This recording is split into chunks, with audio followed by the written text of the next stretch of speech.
Hello বন্ধুরা, এখন আমি ডায়াল 1975 বলে একটি সিনেমা এসছে, ওয়েবস ওটিটি বলে একটি প্ল্যাটফর্ম। আশা করি কেউ শোনেনি, তো নিশ্চয়ই জানা আছে কিভাবে দেখতে হবে। আমিও সেইভাবেই দেখেছি।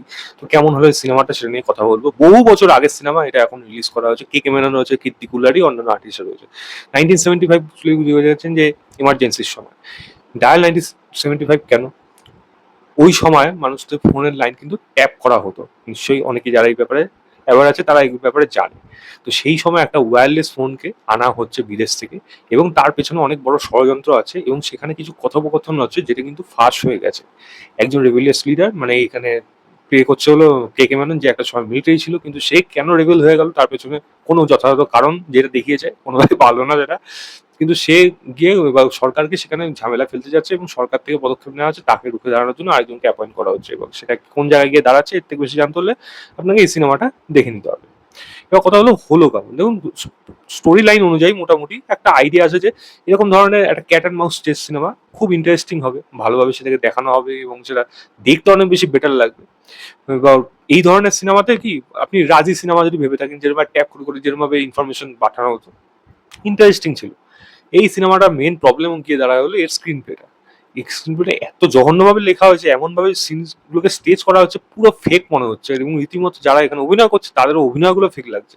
কে কে মেনন, আমি জানি না কেন এই সিনেমাটা করেছিল ওই সময়, তবে তুলনায় সবথেকে খারাপ অভিনয় বলতে কে কে মেনন আর কীর্তি কুলারি, এরাই যা খারাপ অভিনয়ের মধ্যে করেছে। বাট বাকিরা আরো জঘন্য, খুবই জঘন্য সেই অভিনয়। এবং এরকম ধরনের গল্পের মধ্যে মেন ইম্পর্টেন্ট, মানে মেন ইন্টারেস্টিং জিনিসটা হয় হলো এরকম ধরনের যখনই কাউকে চেস করানো দরকার হয়, তখন কিছু ঘটনা তাদের মধ্যে সামঞ্জস্য রাখার দরকার। এখানে যেরকমভাবে সেগুলোকে রাখা হচ্ছে, সেগুলো দেখতে এতটাই মানে ব্যাড ডেটেড লাগছে। মানে পুরোনো দিনের কাজ মানে সেটা ব্যাড ডেটেড হয়তো প্রেজেন্ট করা, আমি সেটা কখনোই বলবো না। অনেক ভালোভাবে ফিল্ম মেকার আছে যারা কিন্তু এগুলোকে ভালোভাবে লেখে, এবং সেগুলোকে স্টেজও করে ভালোভাবে। আউটপুটটা ভালো আসে।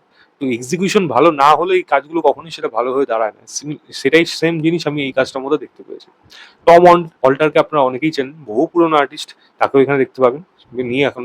বাট আমি একটা জিনিসই বলবো, এরকম ধরনের গল্প যখন বানিয়ে, এটা মনে হয় বহু বছর, আর 8-9 বছর 10 বছর আগে বোধহয় সিনেমা, আমার যতদূর মনে হচ্ছে।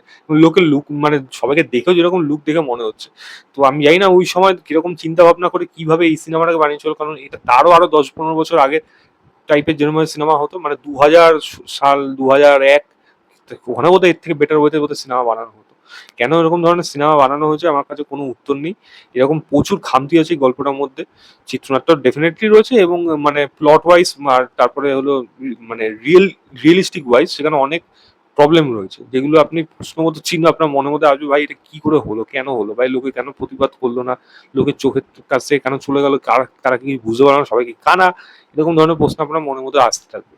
তো সিনেমাটার মধ্যে অজস্র ভুলভ্রান্তি রয়েছে, যার জন্য সিনেমাটা কখনোই একটা ভালো সিনেমা হয়ে উঠতে পারে না। যবে পোটেনশিয়াল ছিল সিনেমাটা কিন্তু ভালো হয়ে ওঠা, এবং ব্যাক লাস্টের দিকে একটা শর্টে যেরকম পলিটিক্যাল অ্যাঙ্গেলটাকে এখানে নিয়ে আসা হয়েছে, সেটা কিন্তু ইন্টারেস্টিং হতে পারতো, কিন্তু তার আগে বাকি সিনেমাটা পুরোপুরি ধসে গেছে। তো আমার কাছে সিনেমাটা খুবই একটা বাজে সিনেমা। আমি ম্যাক্সিমাম এটাকে হয়তো হাফ স্টার দেবো, তাও দেওয়া উচিত না।